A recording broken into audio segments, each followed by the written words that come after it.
everyone, welcome to my YouTube channel BBC World News. In today's video, we shared with you latest news. UK will never let up on Ukraine's support, says Starmer. Sir Keir Starmer has made his first trip of the cave as Prime Minister, vowing to put Ukraine in the strongest possible position in 2025. Arriving on Thursday morning, he accompanied Ukrainian President Volodymyr Zelensky. They flashed at a wall of remembrance for those killed in the war with Russia, telling reporters the UK will never let up on giving the necessary support to the Ukraine. The trip is taking place to mark what Downing Street has called a landmark 100-year partnership pact with Ukraine. The agreement would formalize economic and the military support already pledged to the country. His visit comes just days before Donald Trump is set to re-enter the White House. The Ukrainian President Volodymyr Zelensky is keen to find security granted from the key allies, worry that a new US administration could start pushing Ukraine to make peace with Russia. Unlike other prime ministers who have rushed to Kiev, Sir Keir has taken his time to visit, but after 6 months in office, he has come to Ukraine pledging long-term support against what he calls Russia's illegal and barbaric invasion. Multiple explosions and air raid siren could be heard in Kiev shortly after the prime minister laid a wreath in the city's central square. Speaking as he traveled on the country, Sir Keir said, "This is not just about here and now, it is also about an investment in our two countries for the next century." Putin's ambition to wrench Ukraine away from the closer partner have been a monumental strategic failure. Instead, we are closer than ever.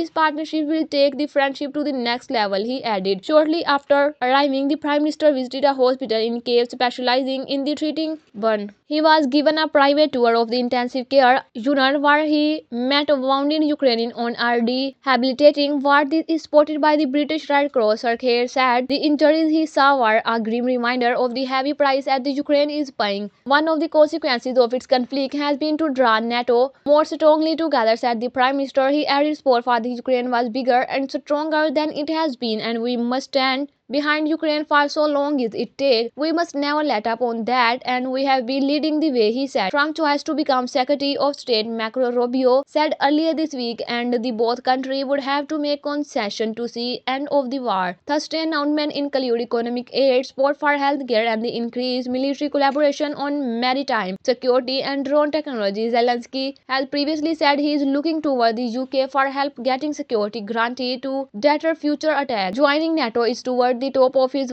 wish list, but Ukraine also wants its allies to send peacekeeper to the country. Fighting does not stop the patrol the current front line, which could become a buffer zone in any peace agreement. Ahead of the visit, Zelensky said this was something he would discuss with the Prime Minister. It builds on the £12.8 billion of support the UK has already given to Ukraine. The country has also already committed to giving the country $3 billion in military aid every year for so long it takes. Ukraine has already been using British supplied Storm Shadow missile to attack Russian military cities far from the border. Their arrival late last year was welcomed by the Kiev and slammed by the Moscow. The partnership formed of a treaty and a political declaration is due to be presented to Parliament in the coming week. Plan for it had begun under the previous Conservative government. Sir Keir previously visited Ukraine when he was leader of the opposition in 2023 and has posted President Zelensky twice at Downing Street since entering office. Get your daily close of entertainment. Subscribe today for new videos every day. Thanks for watching. For more, have a nice time. Goodbye.